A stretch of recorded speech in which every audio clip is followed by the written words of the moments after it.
Praise the Lord. Good evening. ஆண்டவராகிய இயேசு கிறிஸ்துவின் நாமத்திலே உங்களை வாழ்த்துகிறேன். இந்த நாளிலும் நாம் ஜெபித்து நாம் ஆரம்பிப்போம். அன்பும் இரக்கமுள்ள எங்கள் நல்ல தகப்பனே, கிருபையான இந்த நல்ல நாளுக்காக நன்றி. கர்த்தாவே, இந்த நாளிலும் நாங்கள் உம்முடைய பிள்ளைகளாக இணைந்து உம்முடைய சத்திய வார்த்தைகளை தியானிக்கும்படியாக நீர் தந்திருக்கிற இந்த நல்ல நேரத்திற்காக ஸ்தோத்திரம். கர்த்தருடைய ஆவியானவர் இந்த நாளில் எங்களோடு கூட பேசுவீராக. ஆவியானவரே, உம்மை பற்றியதான தெளிவிலும் அறிவிலும் நாங்கள் வளர எங்களை அழைத்திருக்கிறீர். இந்த நாளை நீர் எங்களுக்கு தந்து ஜீவனோடு நீர் எங்களை காத்திருப்பதற்கான நோக்கம், அப்பா, நாங்கள் உம்மை அறிகிற அறிவில் வளர வேண்டும் என்பது உம்முடைய சித்தமாக இருக்கிறது. ஆகையினால இந்த நாளிலே இந்த வேதாகமத்தை நாங்கள் தியானிக்கும் போது, ஆவியானவரே, உம்மை பற்றி நாங்கள் இன்னும் அதிகமாக அறிந்து கொள்ள ஆரம்பிக்கும் போது, தேவனுடைய ஆழங்களை அறிந்து கொள்ளவும், அதனால் எங்களுடைய வாழ்க்கை மாற்றப்படவும், தேவனுடைய சித்தம் நிறைவேறவும், தேவனுடைய ராஜ்யத்திற்கு கீழ்ப்படிதல் உள்ளவர்களாக நாங்கள் மாற்றப்படவும் கர்த்தர் எங்களை இந்த வார்த்தைகள் மூலமாய் உருவாக்குவீராக. உம்முடைய வார்த்தை சொல்லுகிறது, உம்முடைய வார்த்தை எங்களை சுத்திகரிக்கிறது என்று சொல்லி. ஆகையினாலே இந்த சத்திய வசனங்களை எங்களை சுத்திகரிக்கட்டும், எங்களை பரிசுத்தப்படுத்தட்டும், தேவனுக்கு உகந்தவர்களாக எங்களை மாற்றட்டும். இணக்கமுள்ள இருதயத்தை தாரும், கீழ்ப்படிதல் உள்ள இருதயத்தை தாரும். சகலவிதமான முரண்பாடான எண்ணங்களும் எதிர்மறையான சிந்தனைகளும் இயேசுவின் நாமத்தினாலும் இரத்தத்தினாலும் எங்களுடைய மூளைப்பகுதியை விட்டு வெளியேறும்படியாக நாங்கள் கட்டளையிடுகிறோம்.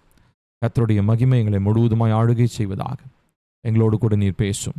இயேசுவின் நாமத்துக்கு கேட்கிறோம் நல்ல பிதாவே, ஆமென், ஆமென். Price the Lord. ஆண்டவராகிய இயேசு கிறிஸ்துவின் நாமத்திலே உங்களை வாழ்த்துகிறேன். இன்றைக்கி ஆக்சுவலி நான் கேமரா ஆன் பண்ணல, ஏன்னா ரொம்ப மழையாக இருந்தது. ஸோ இடி மின்னலாக இருந்தது. ஸோ கேமரா ஒன்று ஆன் பண்ணல. ஸோ ஜஸ்ட் டெக்ஸ்ட் மட்டும்தான் இருக்க போது என்னோட சேர்ந்து நீங்கள் இந்த நாளில் இந்த பைபிள் ஸ்டடியை நீங்கள் கவனிக்கும்படியாக நான் கேட்கிறேன். Okay, praise lord. ஸோ இங்கே ஆக்சுவலி பயங்கர மழை. நீங்கள் இருக்கிற இடங்கள்லாம் எப்படின்னு தெரியல. இங்கே நல்ல மழை, இடி மின்னலாக இருக்குது. ஸோ அதனால் ஆக்சுவலி இன்றைக்கி எப்படி நடத்தலாமா அப்படின்னு யோசிச்சுட்டு இருந்தேன். இருந்தாலும் அப்புறம் கொஞ்சம் சப்சைட் ஆச்சு மழை. ஸோ அதனால் இன்றைக்கி நம்ம எடுத்துருவோம், சரி கேமரா மட்டும் ஆன் பண்ண வேணாம் அப்படின்னு சொல்லிட்டு நான் கேமரா ஆன் பண்ணல. ஸோ நெக்ஸ்ட் வீக்லேருந்து நம்ம கேமரா ஆன் பண்ணிக்கலாம். அது ஒன்றும் இல்லை, என் முகம் தான் இருக்க போகுது. ஓகே, ஸோ பார்க்குறவர்களுக்கு கொஞ்சம் இன்ட்ராக்டிவாக இருக்கணுன்றதுக்காக தான் அது. சரி, சந்தோஷம். இந்த நாளில் எல்லோரும் நீங்கள் போன வாரத்தில் நான் கொடுத்த அந்த ஹோம்ஒர்க்கு நீங்கள் பார்த்துருப்பீங்க, கவனிச்சிருப்பீங்கன்னு நினைக்கிறேன். சுவிசேஷ நூல்களை படிக்க நான் சொன்னேன் இல்லைங்களா? சுவிசேஷ நூல்களை படிங்க அப்படின்னு சொல்லி சொன்னேன். ஏன்னா ஆண்டவராகிய இயேசு கிறிஸ்து தான் பரிசுத்த ஆவியானவர் அப்படின்றவரை, அவரை பற்றியதான தெளிவுகளையும், அதாவது பரிசுத்த ஆவியினுடைய நிறைவையும், இன்ஃபில்லிங் அண்ட் இன்ட்வெல்லிங் அப்படின்ற ரெண்டு காரியத்தை சொன்னேன் இல்லைங்களா? அது ரெண்டையுமே இனிஷியேட் பண்ணவர், ஆரம்பித்தவர் ஆண்டவராகிய இயேசு கிறிஸ்து. அவர் பரமேறினதற்கப்புறம் 50 நாட்கள் கழித்து 120 பேர் மத்தியிலே பரிசுத்த ஆவியானவர் அக்கினிமயமான நாவுகளாக வெளிப்படையாக பொழிந்தருளப்பட்டார். அதை நம்ம இன்ஃபில்லிங் என்று சொல்லி நாம் பார்த்தோம். ஸோ ரெண்டு முக்கியமான காரியங்களை நம்ம பார்த்தோம். ஸோ அதற்கு ஒரு சில வசனங்களை நாம் பார்த்தோம். இப்போது மூன்றாவதாக ஆண்டவராகிய இயேசு கிறிஸ்து செய்கிறதான செயல். ஏற்கனவே நம்ம அந்த 4 கிரியைகளை பார்த்துட்ருக்கோம் இல்லைங்களா? பரிசுத்த ஆவியானவர் ஒரு ரட்சிக்கப்பட்டவருடைய வாழ்க்கையில் செய்கிறதான கிரியைகள், அதில் தான் 4 பார்த்துருக்குறோம். முதலாவது born again, அதாவது இன்ட்வெல்லிங், எனக்குள்ளாக ஆவியானவர் வாசம் செய்தல். அடுத்ததாக இன்ஃபில்லிங். ஸோ அது என்ன அப்படின்னு சொல்லி சொன்னால், ஆவியானவர் என்னை நிரப்பி ஒரு பிரத்யேகமான காரியத்திற்காக என்னை நிரப்புதல், அதுதான் பேப்டைஸ் அப்படின்னு சொல்கிறோம். Baptise by the Holi spirit, ஆவியனுடைய அபிஷேகம் சொல்கிறோம். அடுத்து 4வதாக நம்ம sealing of the Holi spirit, பரிசுத்த ஆவியானவரால் முத்திரை போடப்படுதல். ஸோ முதலாவது மறுபிறப்பு, இந்த born again போட்டிருக்கோம். அடுத்தது இன்ட்வெல்லிங், அதுதான் உள்ளே இருத்தல். அடுத்ததாக baptising of the Holi Spirit, அப்படின்னா என்ன அர்த்தம்? நம் மேல் ஆவியானவர் நிரம்புதல். 4வதாக சீல்டு வித் த ஸ்பிரிட், அதாவது பரிசுத்த ஆவியானவரால் முத்திரை போடப்படுதல். சரிங்களா? சரி, ஒரு வசனத்தை வாசிப்போம். யோவான் 1வது அதிகாரம் 33வது வசனம். நானும் இவரை அறியாதிருந்தேன், ஆனாலும் ஜலத்தினால் ஞானஸ்நானம் கொடுக்கும்படி என்னை அனுப்பினவர் ஆவியானவர் இறங்கி யார் மேல் தங்குவதை நீ காண்பாயோ அவரே பரிசுத்த ஆவியினால் ஞானஸ்நானம் கொடுக்கிறவர் என்று எனக்கு சொல்லியிருந்தார். இது யோவான் ஸ்நானகன் சொல்கிறதான ஒரு வார்த்தை. ஸோ அங்கே அங்கே இருக்கிற மத தலைவர்கள்லாம் கேட்டுட்டு இருக்காங்க இல்லைங்களா, நீங்கள் எந்த அதிகாரத்தில் இந்த ஞானஸ்தானத்தை கொடுக்குறீங்க அப்படின்லாம் கேட்டுட்டு இருக்கும்போது அவர் கொஞ்சம் எக்ஸ்ப்ளனேஷன்லாம் கொடுக்குறாரு. அந்த டைமில் அவர் பேசின வார்த்தைகள் தான் இவை. ஸோ அப்போ அவர் என்ன சொல்கிறாருன்னா, எனக்கும் தெரியாது, ஆனால் என்னை அனுப்பினதான பிதாவானவர் என்ன பண்ணார்னா ஒரு காரியத்தை சொல்லியிருந்தார். என்னன்னா, நீ எல்லாருக்கும் நிறைய பேர் வந்து ஞானஸ்தானம் எடுப்பாங்க, ஆனால் யாருக்கு நீ ஞானஸ்நானம் கொடுக்கும்போது ஆவியானவர் அவர் மேல் வந்து இறங்குவதை நீ பார்ப்பாயோ. வெளிப்படை அப்படின்னா வெளிப்படையானா அங்கே இருக்கிற எல்லாருடைய கண்களுக்கு முன்பதாக. ஸோ அங்கே புறாவை போல ஆவியானவர் இறங்கி வந்தார் அப்படின்னு நம்ம வாசிக்கிறோம் இல்லைங்களா. ஸோ அது வந்து பார்த்திங்கன்னா வெறுமனே யோவான் ஸ்நானகன் கண்ணுக்கும் ஏசப்பா அவனுடைய கண்ணுக்கு மாத்திரம் தெரிந்த ஒரு காரியம் அல்ல, அங்கே இருந்ததான மாம்சமான யாவருடைய கண்களுக்கும் தெரிந்த ஒரு காட்சி, ஒரு சம்பவம். ஸோ அதுதாங்க நம்ம பார்க்குறோம். ஸோ காண்பாயோ அவரே பரிசுத்தாவியினால் ஞானஸ்தானம் கொடுக்கிறவர் என்று எனக்கு சொல்லியிருந்தார்.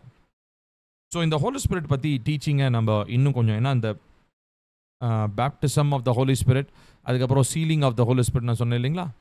ஸோ இந்த sealing of the Holi spirit இதையும் நம்ம பார்க்க போகிறோம். ஸோ பேப்டிசம் பற்றி நம்ம பார்த்தோம்.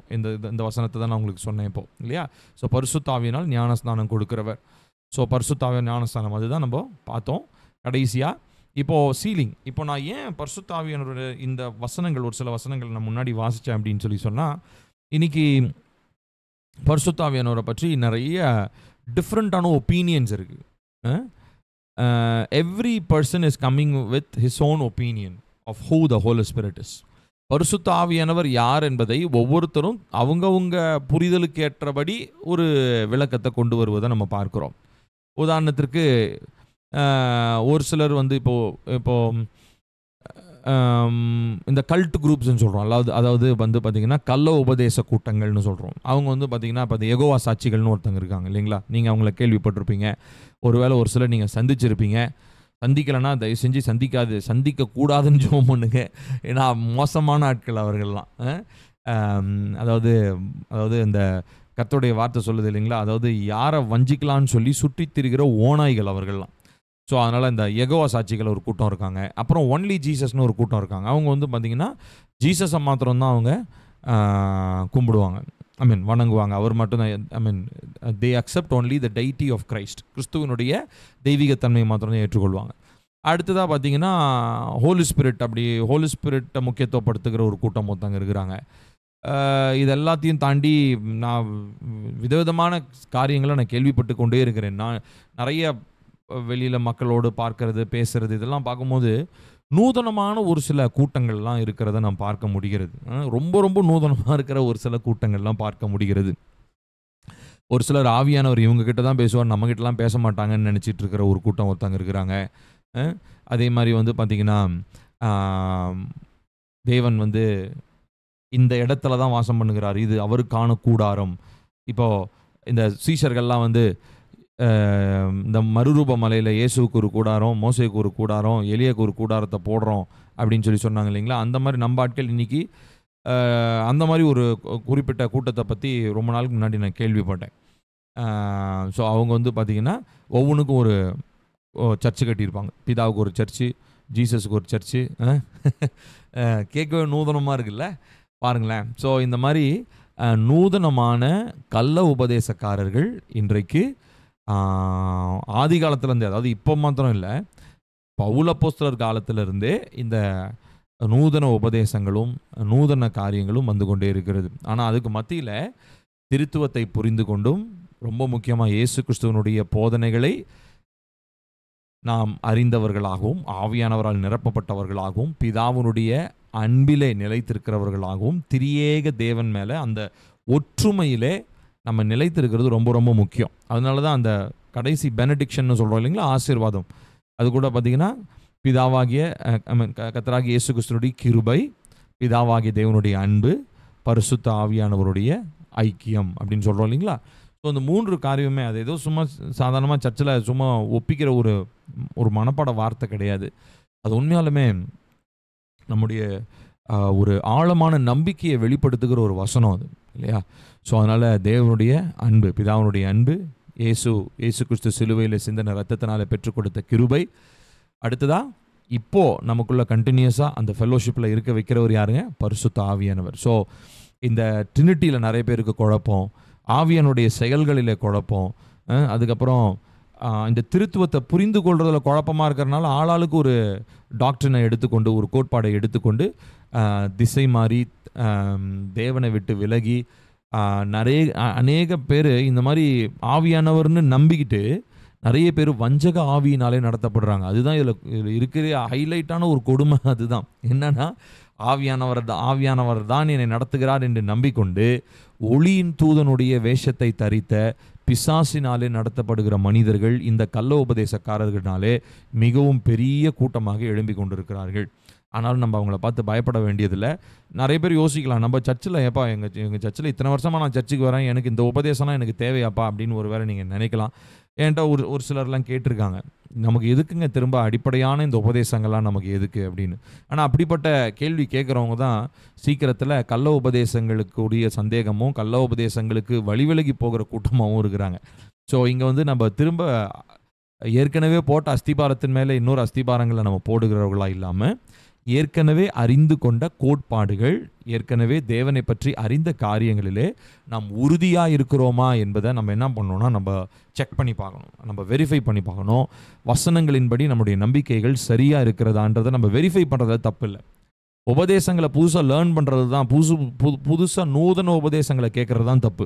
ஆனால் நம்ம ஏற்கனவே இருக்கிறதான மூல உபதேசங்கள், கர்த்தருடைய அடிப்படையான வார்த்தைகளில் நம்ம சரியாக இருக்கிறோமா, வசனங்கள் சரியாக தான் சொல்லுதா, நான் கரெக்டாக தான் என்னுடைய நம்பிக்கையில் நான் இருக்கிறேனான்னு சொல்லி நம்ம கிராஸ் செக் பண்ணுறதுல எந்த தப்பும் கிடையாது. இன்ஃபேக்ட் நம்ம அதை செஞ்சு தான் ஆகணும். ஸோ கர்த்தருடைய வார்த்தை தான் நமக்கு அந்த அளவுகோலாக இருக்கிறது. ஸோ அதனால தான் இந்த டீச்சிங் நிறைய பேர் ரொம்ப பேசிக்னு நினச்சிட்டு மிஸ் பண்ணிடுறாங்க. ஸோ இந்த மாதிரி ரொம்ப பேசிக், எனக்கெல்லாம் ஒரு ஹை லெவலில் தாங்க தேவைப்படும், ரொம்ப அட்வான்ஸ்டு பைபிள் ஸ்டடி தான் எனக்கு தேவைப்படும்ன்றவங்க தான் சீக்கிரத்தை வழி விலகி போயிடுவாங்க. ஏன்னு சொல்லி சொன்னால், பேசிக் டீச்சிங்ஸ்லேயே நமக்கு ஒரு தெளிவும் நம்ம க்ராஸ் செக் பண்ணி ரெஃபரன்ஸ் பண்ணி நம்ம ஒழுங்காக நம்ம நிலைப்பாட்டில் சத்தியத்தில் நிலைச்சில்லைன்னு சொல்லி சொன்னால் சீக்கிரத்தில் நம்ம வழி விலகி போயிடுவோம். So with that being set, I want to clear my self. சரிங்களா, நான் ஒரு சில காரியங்களை தெளிவுபடுத்த விரும்பினேன், அதனால தான் உங்களிடத்தில் நான் பேசுகிறேன். சரி, ஓகே. இப்போது நம்ம பரிசுத்த ஆவியானவருடைய முத்திரையிடுதல் பற்றி பார்க்கலாம். எபேசியர் 1வது அதிகாரம் 13-14 வசனங்களை வாசிக்கலாமா? நீங்களும் உங்கள் ரட்சிப்பின் சுவிசேஷமாகிய சத்திய வசனத்தை கேட்டு விசுவாசிகளான போது வாக்குத்தத்தம் பண்ணப்பட்ட பரிசுத்த ஆவியால் அவருக்குள் முத்திரை போடப்பட்டீர்கள். அவருக்கு சொந்தமானவர்கள் அவருக்கு மகிமைக்கு புகழ்ச்சியாக மீட்கப்படுவார்கள் என்பதற்கு ஆவியானவர் நம்முடைய சுதந்திரத்தின் அச்சாரமாயிருக்கிறார். இந்த நாளில் இந்த ஃபர்ஸ்ட் 3 லைனாக கவனிங்க. நீங்களும் உங்கள் ரட்சிப்பின் சுவிசேஷமாகிய சத்திய வசனத்தை கேட்டு. someone preach the gospel to us. யாரோ ஒருத்தங்க நமக்கு சுவிசேஷத்தை சொன்னாங்க. ஒரு பிரச்சனையில் இருந்திருக்கலாம், இல்லை ஒரு தேவையில் இருந்திருக்கலாம். அந்த நேரத்தில் வசனம் நமக்கு போதிக்கப்பட்டது. அதை கேட்டு நம்ம என்ன ஆனோமா? விசுவாசிகள் ஆனோமா? விசுவாசிகளான போது வாக்குத்தத்தம் பண்ணப்பட்ட பரிசுத்த ஆவியால் அவருக்குள் முத்திரை போடப்பட்டீர்கள். ஸோ இப்போ பரிசுத்த ஆவியானவர் நம்மளை என்ன பண்ணுறாரு அப்படின்னா, இன்ட்வெல்லிங் இன்ஃபில்லிங் சொன்னேன், உள்ளிருத்தல் நம்மை நிரப்புதல் சொன்னேன். இப்போ 3வதா தேவனுக்கு உரியவளாக என்னை பரிசுத்த ஆவியானவர் முத்திரையிடுகிறார். அவருக்கு சொந்தமானவர்கள் அவருடைய மகிமைக்கு புகழ்ச்சியாக மீட்கப்படுவார்கள் என்பதற்கு ஆவியானவர் நம்முடைய சுதந்திரத்தின் அச்சாரமாயிருக்கிறார். ஸோ இந்த அச்சாரம் அப்படின்றதான வார்த்தையும் கிட்டத்தட்ட அந்த சீல், அதாவது முத்திரை அப்படின்றதான வார்த்தையினுடைய இணையான ஒரு வார்த்தையாக தான் இது பார்க்கப்படுகிறது. எபேசியர் 1வது அதிகாரம் அந்த 14வது வசனத்தில் பார்த்தீங்கன்னா, இதில் என்ன போடப்பட்டிருக்குது அப்படின்னு சொல்லி சொன்னால், அந்த promise to Holy Spirit was the guarantee of our inheritance until we acquire possession of it to the praise of His glory. அவருடைய மகிமைக்கு புகழ்ச்சியாக நமக்கு என்ன பண்ணப்பட்டிருக்கிறார்னா, நமக்கு அச்சாரமாக இருக்கிறார். Is more like a guarantee. நமக்கு ஒரு கேரண்டி, நீ தேவனுக்குரியவன், உன்னை பிசாசானவன் தொட முடியாது அப்படின்றதுக்கான ஒரு கேரண்டியாக பரிசுத்த ஆவியானவர் இருக்கிறார். சரி, இப்போது இந்த வேர்டை மட்டும் புரிஞ்சுக்கோங்க, டீட்டெயிலாக நம்ம அது என்னன்றதை பார்க்கலாம். சரிங்களா, முத்திரைன்னா உங்களுக்கு தெரியும். அப்படின்னா என்ன அர்த்தம்? முத்திரைன்றது something that is from the higher authority. இப்போ உதாரணத்திற்கு ஒரு இடம் சட்டவிரோதமான ஒரு இடம் செயல்படுதுன்னு வச்சுப்போமே. இப்போ ஒரு ஃபேக்ட்ரி இருக்குது, அந்த ஃபேக்ட்ரி வந்து சட்டவிரோதமான மாசுபாடு பண்ணுறாங்க அப்படின்ற ஒரு கம்ப்ளைண்ட் போன உடனே என்ன பண்ணுவாங்க, அரசாங்கத்திலேருந்து வந்து எல்லாம் சோதனை பண்ணுவாங்க. சோதனை பண்ணிட்டு ஆமாம் மாசுபாடு ஏற்படுத்துகிற மாதிரி தாக்கம் இருக்குது அப்படின்ன உடனே என்ன பண்ணுறாங்க, கவர்மெண்ட் வந்து என்ன பண்ணுறாங்கன்னா அந்த இடத்த சீல் பண்ணுறாங்கன்னு அந்த வார்த்தையை கவனிச்சிருப்போம் இல்லைங்களா. அந்த இடத்த சீல் வச்சுட்டாங்கப்பா அப்படின்வாங்க. என்ன பண்ணுவாங்க, இனிமேல் இந்த ஃபேக்ட்ரி இயங்கக்கூடாது, ஏன்னா அரசாங்கத்தினுடைய சட்டத்திட்டங்களுக்கு இது ஒத்து போகலை, இல்லை மக்களுக்கு தீமை ஏற்படுத்தும் விதத்தில் இருக்குது, ஏதாவது ஒரு காரணத்தை சொல்லி அந்த ஃபேக்ட்ரி இழுத்து மூடி மேலே அந்த ஒரு பூட்டு போட்டு பூட்டு மேலே ஒரு துணி மாதிரி சுற்றுவாங்க. கவனிச்சிருக்கிறீங்களா, நியூஸ்லாம் பார்த்துருப்போம். நல்ல ஒரு வெள்ளை துணி மாதிரி சுற்றி அதில் கவர்மெண்ட்டோடைய சீலில் அந்த அராக்குன்னு சொல்லுவாங்க இல்லைங்களா. ஸோ அந்த அராக்குன்னு சொல்கிறதான அந்த ஒரு ஒரு ஒரு ஒரு ஒரு முத்திரை இடுகிறதான ஒரு அது என்ன சொல்கிறது, ஒரு கெமிக்கல் மாதிரி இருக்கும்னு நினைக்கிறேன் அது. ஸோ அதை என்ன பண்ணுவாங்க, அது நல்லா ஹீட் பண்ணி அந்த சீலில் வச்சு, கவர்மெண்ட்டோடைய சீலில் வச்சு அதை அப்படியே அது மேலே இம்ப்ரெஸ் பண்ணிவிடுவாங்க. ஸோ இப்போ திரும்ப உடைக்கக்கூடிய, இப்போ திரும்ப அந்த கம்பெனியெல்லாம் சரி பண்ணி ஃபேக்ட்ரி ஓப்பன் பண்ணணும்னா அரசாங்கத்திலேருந்து வந்து தான் அந்த சீலை ஓப்பன் பண்ண முடியும், மற்றபடி அந்த சீலை ஓப்பன் பண்ண முடியாது இல்லைங்களா. ஸோ சீல்னால் நமக்கு தெரிஞ்ச அளவுக்கு இதுதான் ஒரு புரிதல். இந்த புரிதலோடு இருங்க. மேற்கொண்டு அடுத்த ஸ்லைடில் நம்ம இந்த ஆவியானவர் நம்மளை முத்திரை போடுறதுனா என்னன்றதை நம்ம பார்க்கலாம். ஓகேங்களா. சரி, இப்போது ஒரு காட்சி ஒன்று போட்டிருக்கேன் பாருங்க. இங்கே என்ன நடக்குது, ஒரு கணவனும் மனைவியும், ஒரு ஆணும் பெண்ணும் கணவன் மனைவி ஆவதற்கு முன்பதாக, மேபி ஒரு சிலர் வந்து பார்த்திங்கன்னா நிச்சயத்தன்னைக்கு, இல்லை ஒரு சிலர் திருமணத்தன்னைக்கு தான் போடுவாங்க மோதிரம். ஸோ மோதிரம் மாற்றிக்கொள்ளுதல் அப்படின்றது ரொம்ப காமனான ஒரு காரியம் இல்லைங்களா. எல்லா கலாச்சாரத்துலேயும் இருக்குது ரிங் அப்படின்றது, எல்லா கலாச்சாரத்துலேயும். இப்போ நம்ம தமிழ் கலாச்சாரத்துலேயும் இருக்குது, மேற்கத்திய கலாச்சாரங்களிலும் இருக்கிறது இல்லைங்களா. ஸோ அதை வந்து என்னன்னு சொல்லணும், நிச்சயதார்த்தம் மோதிரம் அப்படின்வாங்க. ஸோ நிச்சயதார்த்தத்துக்கு ஒவ்வொருத்தரும் ஒவ்வொரு மாதிரி பண்ணுவாங்க. ஸோ இந்த நிச்சயதார்த்தம் எதற்காக, இந்த மோதிரம் எதற்காக நிச்சயதார்த்தத்தில் போடுறாங்க அப்படின்னா, இது வந்து ஒரு அடையாளம். அந்த மோதிரத்தினால ஏதாவது ஒன்று நடக்குதா அப்படின்னா ஒன்றும் நடக்க போகிறதில்லை, எக்ஸப்ட் ஃபார் அது ஒரு செலவு தான். மற்றபடி அது வந்து எந்த ஒரு மாற்றமும் கொண்டு வர போகிறதில்லை. ஆனால் அது ஒரு அடையாளம். எல்லாருக்கும் முன்பதாக நான் மோதிரம் போடுதல் அப்படின்றது என்னென்னா, it is a simple of commitment.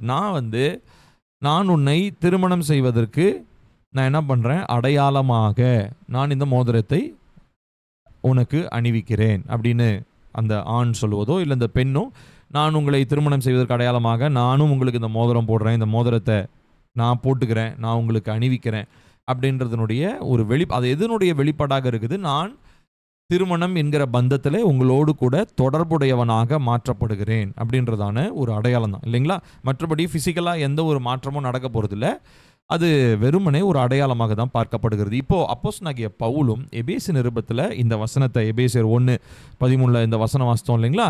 So our use பண்ணுறதான ஒரு உருவகமும் கிட்டத்தட்ட இதே மாதிரியான ஒரு உருவகம் தான் சரிங்களா. பரிசுத்த ஆவியானவருடைய அந்த ஊழியம், அதாவது அந்த சீலிங் அப்படின்னு சொல்கிறோம் இல்லைங்களா, முத்திரையிடுதல் அப்படின்றதான அவருடைய செயல் என்பது கிட்டத்தட்ட இல்லை, இதே மாதிரி தான். அதாவது ஒரு கணவனும் மனைவியும் அந்த மோதிரம் மாற்றிக்கொள்கிற மாதிரி ஒரு லைஃப் லாங் கமிட்மெண்ட். அதாவது சொல்கிறோம் இல்லைங்களா, வாழ்வானாலும் தாழ்வானாலும் மரணம் நம்மை பிரிக்கும் வரை அப்படின்னு சொல்லுவாங்க மேரேஜஸில், கவனிச்சிருக்கீங்க இல்லைங்களா. ஸோ இப்போ அதே மாதிரி தான் அந்த மேரேஜ் டைமில் நடக்கிற கமிட்மெண்ட் மாதிரி பரிசுத்த ஆவியானவர் நமக்குள்ளாக வரும்பொழுது அந்த சீலிங் அப்படின்றது ஒரு அடையாளம். என்னத்துக்கு அடையாளம், நம்மளை பரலோகத்துக்கு கொண்டு போய் ஒன்று நம்மளுடைய மரணமோ இல்லை என்றால் தேவனுடைய வருகையோ, அது வரைக்கும் நமக்குள்ளாக இருந்து நம்முடைய ஆத்துமாவை பரலோகத்திற்கு கொண்டு போய் சேர்க்கும் வரைக்கும் நான் உன்னோடு இருப்பேன் அப்படின்றதுக்கான ஒரு அடையாளம் தான் என்னதுங்க, முத்திரையிடுதல் சரிங்களா. ஸோ இந்த ஃபர்ஸ்ட் சால்வேஷன், அதாவது இந்த முதல்ல ரட்சிப்புக்குள்ளாக வந்ததான இந்த கிறிஸ்தவர்கள், ஆதிகால கிறிஸ்தவர்கள், அவர்களுக்கு இது சொல்லணும் இல்லையா. அதாவது இப்போ இந்த எபேசு நிருபத்தை எந்த காலத்துக்காக எழுதினார், பிரதானமாக எதுக்காக எழுதினார், நமக்காக எழுதினார். 21ஆம் நூற்றாண்டில் உட்காந்து படிச்சுட்டு போனால் அவருக்கு தெரியாது. ஆனால் அவர் முதல் நூற்றாண்டிலிருந்து எபேசு சபையில் இருக்கிறதான கிறிஸ்தவர்களுக்கு தான் எழுதினார். ஆனால் அந்த வசனங்களை நம்ம இப்பயும் படிக்கிறோம். காரணம் என்ன, அதே வசனங்கள் மூலமாக ஆவியானவர் இப்போ நம்மகிட்ட பேசுகிறார், கரெக்டாக. ஸோ நம்மக்கிட்ட பவுல் பேசலை, பவுலுடைய வசனங்கள், ஆனால் இப்போ பேசுறது யாரு? ஆவியானவர். அதே வசனங்களை பயன்படுத்தி ஆவியானவர் நம்மகிட்ட பேசுகிறார். ஸோ இந்த ஃபர்ஸ்ட் செஞ்சுரியில் இருந்ததான, இந்த முதல் நூற்றாண்டில் இருந்ததான மக்களுக்கு என்ன விதமான புரிதலோடு இந்த முத்திரையிடுதல் அப்படின்ற விஷயத்த சொன்னால் புரியுமோ அந்த விஷயத்த அவர் சொல்கிறத நம்ம பார்க்குறோம். அதனால தான் முத்திரைன்ற வார்த்தையை அவர் பயன்படுத்துகிறார். ஸோ அப்போ நம்ம ரட்சிக்கப்படும் பொழுது நம்ம உடனடியாக தேவனுடைய சுதந்திரவாளிகள் அப்படின்னு சொல்கிறோம், ஹியர்ஸ் அப்படின்னு சொல்கிறோம். தேவனுடைய சுதந்திரவாளிகளாக நாம் மாற்றப்படுகிறோம். கர்த்தர் வாக்கு பண்ணி நம்மளை சுதந்திரவாளிகளாக என்ன பண்ணுறாருங்களா, கர்த்தர் நம்மை மாற்றுகிறார். ஸோ தேவனுக்குரியவர்களாக நாம் மாற்றப்படுகிறோம். ஸோ சீலிங்குடைய பர்பஸ் என்னன்னு புரியுதுங்களா உங்களுக்கு? ஸோ இன் டுவெல்லிங் என்னன்னு பார்த்தோம், நமக்குள் இருக்கிறார். அடுத்தது இன்ஃபில்லிங் என்னன்னு பார்த்தோம், அது நம்மேல் அபிஷேகத்தை போல ஊற்றப்படுகிறார். அடுத்ததாக நாம் பார்க்கிறது சீலிங். சீலிங்னா என்ன அர்த்தம்? we belong to Jesus, we belong to God. தேவனுக்கு உரியவர்கள் என்கிறதான ஒரு அடையாளத்தை கொடுப்பது தான் இந்த சீலிங். புரியுதுங்களா உங்களுக்கு? இப்போ முத்திரையிடுதல்னா என்ன, எதுக்காக முத்திரை போடப்படுகிறோம்? நான் தேவனுக்கு உரியவன் அப்படின்றதுக்கான ஒரு முத்திரை. சரிங்களா? இப்போ இன்னும் சொல்ல போனால், நம்மளுடைய கான்டெக்ஸ்டில் சொல்ல போனால், இப்போ உதாரணத்திற்கு நம்மளுடைய கலாச்சாரத்தில் வந்து பார்த்திங்கன்னா தாலி, திருமாங்கல்யம்னு சொல்கிறோம், தாலி கொடி போடுறது. ஸோ தாலி கொடி போட்டிருக்கிறத ஒருத்தங்க பார்த்தோன்னா அவங்க என்ன சொல்லுவாங்க, அவங்க திருமணமானவங்க, அந்த பெண் ஒரு ஒரு ஆண் ஒரு ஒரு ஒரு ஒரு ஆணுக்கு சொந்தமானவர்கள் அப்படின்னு. இல்லை ஒரு வேளை காலில் மெட்டி போட்டிருப்பாங்க, இல்லை தலையில் நெத்தியில் குங்குமம் போட்டு வச்சுருப்பாங்க. ஸோ இந்த மாதிரி ஒவ்வொரு ரிலீஜியஸ் பிலீஃப்லேயும், ஒவ்வொரு கல்ச்சுரல் பேக்ரவுண்ட்லேயும் ஒவ்வொரு விதமான வெளிப்பாடுகள் இருக்கும். கணவனுக்கு வந்து பார்த்திங்கன்னா மோதிரம் வந்து ரொம்ப முக்கியமாக இருக்கும். ஒரு சில கணவன்கள் மோதிரம் போட்டுக்கிறது இல்லை. பட் மேக்ஸிமம் எனக்கு தெரிஞ்ச வட்டாரத்தில் நிறைய கணவர்கள் மோதிரம் போட்டுக்கொள்வாங்க. ஏன்னா அவங்க திருமணமானவர்கள். இப்போ நான் வந்து ஒரு மோதிரம் போட்டிருக்கேன், என்னுடைய ஒய்ஃப் தாலி கொடி போட்டிருப்பாங்க. ஆனால் இப்போ என்னை பார்க்குற பெண்ணுக்கு நான் திருமணமானவங்கன்னு தெரியணும் இல்லையா? ஸோ என்னுடைய மோதிரத்தில் என் மனைவியினுடைய பேரை போட்டு நான் ஒரு மோதிரம் போட்டிருக்கேன். அதே மாதிரி என் மனைவி என்னுடைய பேரை போட்டு ஒரு மோதிரம் போட்டு. ஸோ இது வந்து நம்ம ஒவ்வொருத்தரும் ஒவ்வொரு ஃபேமிலி பேக்ரவுண்ட், நம்மளுடைய வசதிகள், கலாச்சார பின்னணி, இது ஒவ்வொன்றிலையும் மாறும். ஆனால் சம்பவ் ஒரு ஆணையும் பெண்ணையும் பார்த்த உடனே நமக்கு அவங்க திருமணமானவங்க அப்படின்றது தெரியணும். எதற்காக தெரியணும்? அது ஒரு அடையாளம். அவர்கள் ஒரு கமிட்மெண்ட்டில் இருக்கிறாங்க அப்படின்றதுக்கான ஒரு அடையாளமாக அது கொடுக்கப்படுகிறது இல்லைங்களா? ஸோ அதே போல தான் பரிசுத்த ஆவியானவரும் நமக்குள்ளாக வந்து அந்த இன்ஃபில்லிங், இன்ட்வெல்லிங் இதெல்லாம் செய்யும் போது அவர் ஃபைனலாக செய்கிற ஒரு காரியம், நம்மை தேவனுக்கு உரியவர்களாக நம்மை முத்திரையிடுகிறார். சரிங்களா? இந்த விஷயத்தை நம்ம புரிந்து கொள்ள வேண்டும். இப்போது இந்த லைஃப் லாங் கமிட்மெண்ட், இப்போது ஆண்டவராகிய இயேசு கிறிஸ்து இந்த பூமிக்கு வந்து ரத்தம் சிந்தி நம்மை மீட்டு கொண்டு பரலோக ராஜ்யத்துக்கு சுதந்திரவாளிகளாக நம்மை அழைத்து கொண்டு போவது வெறுமனே இந்த பூமியில் இருக்கிற நாட்கள் மாத்திரம் இல்லை, நித்தியமான ஒரு கமிட்மெண்ட். ஆமாம் தானே? ஏசப்பா நம்மளோட ரத்தத்தினாலே ஏற்படுத்தின அந்த புதிய உடன்படிக்கை வெறுமனே இந்த பூமியில் வாழ்கிற நாட்கள் மாத்திரம் இல்லை. இல்லை நீ கிறிஸ்டினாக இருந்தினா மாத்திரம்தான், இல்லை நீ இங்கே வந்தினா மாத்திரம்தான் உனக்கு இந்த உடன்படிக்கை பொருந்தும்லாம் சொல்லலை. ஏசப்பாவை விசுவாசித்து அவர் உண்மையான தெய்வமாக ஏற்றுக்கொண்டோம்னா வாழ்நாள் நல்ல நித்திய காலமாக, அதாவது மரிச்சதுக்கு அப்புறமும் ஒரு இட்டர்னல் லைஃப், நித்திய வாழ்க்கையில் அந்த உடன்படிக்கை தொடரதான் போகுது இல்லையா? ஸோ அந்த நித்திய வாழ்க்கையினுடைய உடன்படிக்கைக்கு ஒரு ஒரு ஒரு அடையாளமாக ஒரு டவுன் பேமெண்ட்டுன்னு சொல்கிறோம் இல்லைங்களா? இப்போ உதாரணத்துக்கு ஒரு பொருளை வாங்குகிறோம், அந்த பொருள் இப்போ இல்லைன்னு வச்சுக்கோங்களேன். அவர் என்ன சொல்லுவார், கடைக்காரரு, ஐயா இந்த பொருள் கண்டிப்பாக நெக்ஸ்ட் வீக் வந்துடும், பட் அட்வான்ஸ் கொடுத்துட்டு போங்கன்னுவார் இல்லையா? ஸோ அந்த அட்வான்ஸ் தான் டவுன் பேமெண்ட்டுன்னு சொல்கிறோம். 10,000 பொருளுக்கு நம்ம ஒரு 1,000 அட்வான்ஸ் கொடுத்துட்டு வரோம்னு வச்சுக்கோங்களேன். மிச்சம் பொருள் வாங்கும் போது நம்ம என்ன பண்ணுவோம், மிச்சம் 9,000 கொடுப்போம் இல்லையா? ஸோ எதுக்காக? ஒரு அத்தாட்சி, ஒரு வந்து திரும்ப வந்து அந்த ரிட்டர்ன் வந்து ஒரு 9,000 கொடுத்துட்டு அந்த பொருளை வாங்குவதற்கு உறுதியான ஒரு அடையாளமாக பண்ணுறோம் இல்லைங்களா? ஸோ அதே மாதிரி தான் பரிசுத்த ஆவியானுடைய அந்த சீலிங் அப்படின்றது, அந்த முத்திரையிடுதல் அப்படின்றது அதே போல தான். அதாவது நித்திய உடன்படிக்கைக்கென்று கர்த்தர் நம்மை நியமித்திருக்கிறார். இதனுடைய ஒரு டவுன் பேமெண்ட், ஒரு முன் அடையாளமாக தான் பரிசுத்த ஆவியானவருடைய முத்திரை நம்ம மேலே போடப்பட்டிருக்கிறது. ஸோ அப்போ பரிசுத்த ஆவியினுடைய முத்திரை நம் மேலே போடப்பட்டிருக்கும் பொழுது அதற்கப்புறம் தேவனால் வாக்கு பண்ணப்படுகிறதான எல்லா வாக்கு தத்தங்களுக்கும் நாம் எப்படிப்பட்டவர்களாக மாறுறோம் தெரியுமா? சுதந்திரவாளிகளாக நாம் மாறுகிறோம். நான் சொல்கிறது உங்களுக்கு புரியுதுங்களா? ஒரு தம்ஸ் அப் தரீங்களா புரிஞ்சதுன்னா? Yes, thank you. Okay, super. Praise the Lord. சரி, ஒரு வசனத்தை நம்ம வாசிக்கலாம் பாருங்க. எபேசியர் 4வது அதிகாரம், எபேசியர் 4வது அதிகாரம் 30வது வசனம்.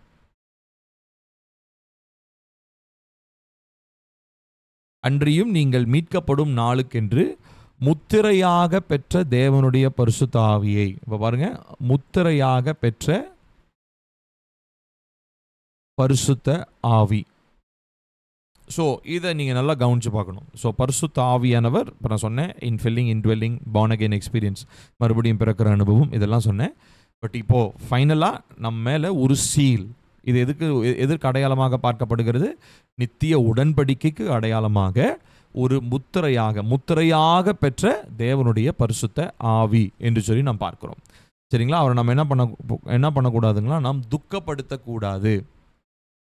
ஸோ அவராலே நாம் முத்திரை போடப்பட்டிருக்கிறோம். அவரே நம்முடைய முத்திரையாகவும் அவராலேயும் நாம் முத்திரை போடப்பட்டிருக்கிறோம்.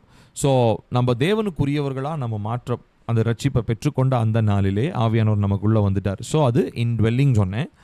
அடுத்ததாக அதோடு நம்ம நின்று போகிறதில்ல. அதுக்கப்புறம் ஆவியில் நிரப்பப்படுகிறோம். ஒவ்வொரு நாளும் விசேஷமான ஆவியானவருடைய பலனை பெற்றுக்கொள்கிறோம். அபிஷேகம் அப்படின்ற அந்த இன்ஃபில்லிங் அதை பெற்றுக்கொள்கிறோம். அடுத்ததாக ஒரு நிச்சயமும் ஒரு நம்பிக்கையும் உண்டு. ஒரு உடன்படிக்கையின் பிள்ளைகளாக நாம் இருக்கிறோம் என்பதை இந்த முத்திரையின் நிமித்தமாக நாம் புரிந்து கொள்ளுகிறோம். சரிங்களா? இப்போ அடுத்த டாபிக்குள்ளே போகலாம். இப்போ பரிசுத்த ஆவியானவர், ஒரு கிறிஸ்தவனுடைய வாழ்க்கையில் பரிசுத்த ஆவியானவர் எப்படி கிரியை செய்கிறார்? இப்போ இது வரைக்கும் நான் சொன்னது எல்லாமே பார்த்திங்கன்னா, ஆண்டவராகிய இயேசு கிறிஸ்துவை விசுவாசித்து பரிசுத்த ஆவியானவராலே நிரப்பப்பட்டதான ஒரு மனுஷன். இப்போது அதே மனுஷன் ஒரு கிறிஸ்டியன் லைஃப்னு சொல்கிறோம். அதாவது நிறைய பேர் பார்த்திங்கன்னா ஜஸ்ட்டு ஒரு என்ன சொல்கிறது, ஏசப்பாவனுடைய ஃபாலோவராக மாத்திரம் இருப்பாங்க. ஜஸ்ட் ஐ ஃபாலோ ஜீசஸ் அப்படின்னு சொல்லுவாங்க. ஆனால் ஒரு சிலர் ஒரு கிறிஸ்டியன் லைஃப், அதாவது ஒரு டிசிப்ளினரி கிறிஸ்டியன் லைஃப்னால் அது ரிலீஜியஸ்ன்னு நீங்கள் புரிஞ்சிக்கக்கூடாது. மத சார்பான ஒரு வாழ்க்கை கிடையாது. டிசிப்ளினரி கிறிஸ்டியன் லைஃப் அப்படின்னா என்ன ஆனாலும் ஒரு கமிட்மெண்ட்டுக்குள்ளே நிலைச்சிருக்கிறது. அதுதான் ஒரு கிறிஸ்தவ வாழ்க்கை. இப்போ உதாரணத்திற்கு ஃபாலோவர்ஸ் அப்படின்னு பார்த்தீங்கன்னா, எனக்கு பிடிச்சதை செய்யும் போது நான் அவரை ஃபாலோ பண்ணுவேன், எனக்கு பிடிக்காத அவர் செஞ்சேன்னா அவரை ஃபாலோ பண்ண மாட்டேன் அப்படின்ற ஃபாலோவர்ஸ் தான் இன்றைக்கி கமிட்மெண்ட் இல்லாத ஃபாலோவர்ஸ். இப்போ உதாரணத்துக்கு இந்த சோஷியல் மீடியாலாம் பார்த்தீங்கன்னா, ஃபேன் பேஸ்லாம் ஒவ்வொருத்தரும் அவங்க ரீல்ஸோ ஷார்ட்ஸோ யூடியூப் சேனலோ இந்த மாதிரி இன்ஸ்டாகிராமில் யூடியூப்பில் இந்த மாதிரிலாம் பண்ணி என்ன பண்ணுறாங்க, ஏதோ ஒரு கண்டென்ட்டை க்ரியேட் பண்ணி அது மூலமாக ஏதோ ஒரு தகவலை பரிமாறுறாங்க. என்னமோ ஒன்று செய்கிறாங்க. செஞ்சு அவங்களுக்கு ஒரு ஃபாலோவர்ஸை அவங்க க்ரியேட் பண்ணுறாங்க. ஒரு சில நேரங்களில் அவங்க பண்ணுறது பிடிக்கல, ரெகுலராக அவங்க செய்கிறதெல்லாம் கொஞ்சம் பிடிக்காமல் இருந்தோம், என்ன பண்ணுறோம், ஒன்றை போய் அன்ஃபாலோ பண்ணிடுறோம். கரெக்டாக? ஸோ இது ஒரு கமிட்மெண்ட் இல்லாத ஒரு ஃபாலோ. இப்படி தான் இன்றைக்கி நிறைய பேர் ஆண்டவராகிய இயேசு கிறிஸ்துவை தேவனுடைய ராஜ்யத்தில் இருக்கிறாங்க. என்னன்னா, போவோம், மனசுக்கு பிடிச்சது மாதிரி இருந்ததுன்னு சொன்னால் அதை நம்ம ஃபாலோ பண்ணுவோம். இல்லைன்னு சொன்னால் நம்ம ஃபாலோ பண்ண முடியாது. ஒரு ஃபியூ செகண்ட்ஸ்.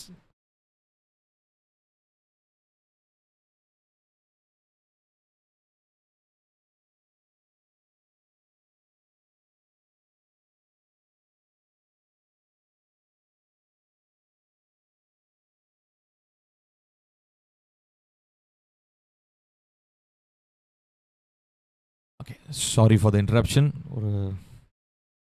ஒரு அர்ஜென்ட் ஃபோன் கால் ஒன்று வந்துச்சு. ஓகே, சரி. இப்போது என்ன நடக்குது அப்படின்னு சொன்னால், அதாவது ஒரு கமிட்மெண்ட் இல்லாமல் ஃபாலோ பண்ணுறதான மக்களை நம்ம பார்க்குறோம் இல்லைங்களா?